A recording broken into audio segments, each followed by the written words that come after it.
രാവിലെ തന്നെ അങ്ങനെ ദശമ്മ നമ്മളത് അടുത്തെത്തിയിട്ടുണ്ട്. ഇന്ന് ദശമ്മയുടെ കൂടെയാണ് നമ്മുടെ ദിവസം. ദശക്കുട്ടി എന്തോന്ന് കഴിച്ച്? നമ്മളെവിടെയും ദോശയും ചമ്മന്തി. നിങ്ങളെവിടെയും ദോശയായിരുന്ന? ഇന്നിപ്പോ നമുക്ക് എത്ര മണിക്കാണ് മീറ്റിംഗ്? നമ്മളെ ഒരു ഒടിഞ്ഞ കസേര ഫ്രണ്ടിൽ ഇട്ടിട്ടുണ്ട്, അതിലാണ് മീറ്റിംഗ് കേട്ടാ. കുറെ ദിവസം മഴയായിട്ട് നമുക്ക് ഇരിക്കാൻ പറ്റണില്ലല്ലേ ദശമ്മ?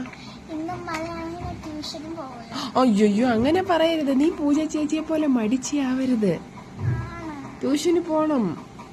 ട്യൂഷന് പോവാൻ മടിയുള്ള കുട്ടികളുണ്ടെങ്കിൽ ഇങ്ങോട്ട് കമന്റ് ചെയ്യണം കേട്ടോ. ദശമ്മയെ പോലെ ചുമ്മാ ദശമ്മ ട്യൂഷനൊക്കെ പോകും. നല്ല കുട്ടിയാണ് ദശമ്മ അല്ലേ?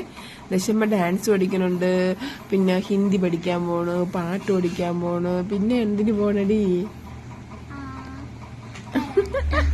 കരാട്ടെ.